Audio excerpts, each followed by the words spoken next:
Friends, I have speculation, I have a theory, I have a whatever about Rotten Tomatoes. Let me tell you about Rotten Tomatoes. This is how you get into Rotten Tomatoes. There are set rules, there are set goals that you have to obtain before you could apply and get accepted. Many people, including myself, have obtained those goals, and we don't get an answer or we don't get accepted. It is what it is, right? So after a few years of wanting to be part of Rotten Tomatoes, I started smelling the stench. So as of right now, as of that period, as of that moment when I realized the stuff that was going on, I don't have interest in being in Rotten Tomatoes. But yes, there was a time I wanted to be part of Rotten Tomatoes for the exposure and stuff. And another disclaimer, I have a lot of friends on Rotten Tomatoes that are amazing reviewers and movie critics, and they really know their stuff, but they don't get the attention they deserve. That's my opinion too.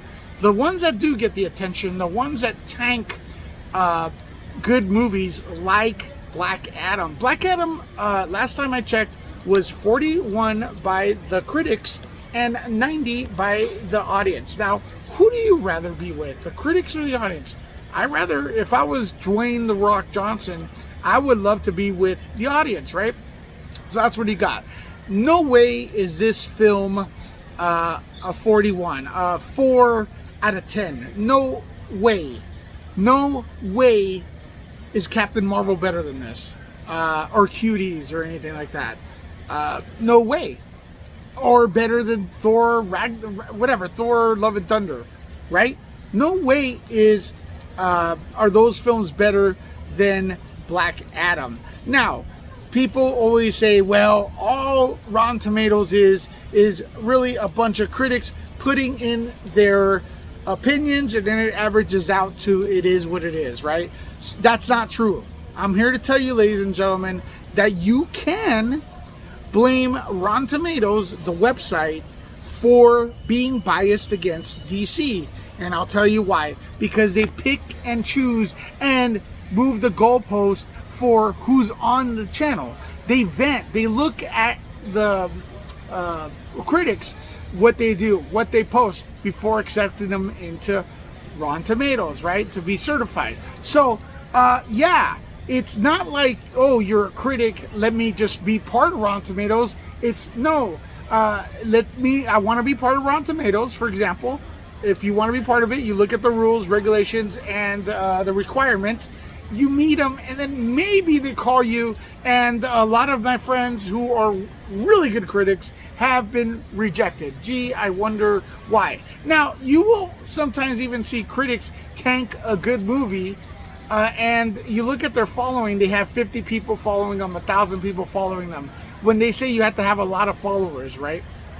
It's all biased, man. So yes, I specifically blame Rotten Tomatoes for the low DC ratings and the bias against Black Adam and everything. So it seems like DC can't win and they won't win. But, I mean, at least they got the audience score. And no matter how good a DC film is, it's gonna be bad there. As long as they continue this method where they pick specific critics that will be biased. I'm sorry. There's too many of those. Now, look, I'm not saying all of them, but there's a lot of them, okay? Joker is like in the 60s. Come on, man. The movie got nominated for Best Picture. Not only that, you could say, oh, well, who cares about the Academy?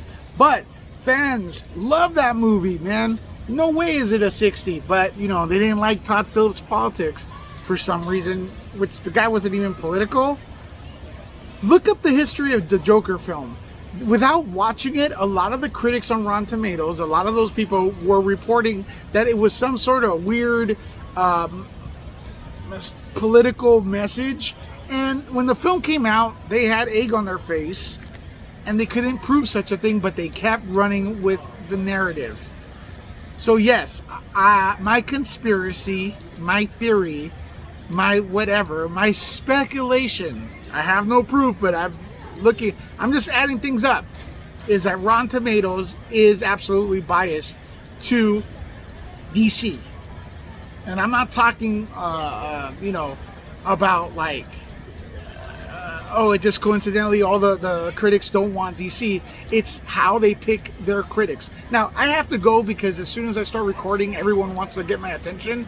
And when I'm not recording, no one cares who I am. So I'm going to get going. So do me a favor, subscribe here to Nerd Report. I mean, honestly, Nuke the Fridge. I got to get used to that. Saying both, knowing the difference between the channels.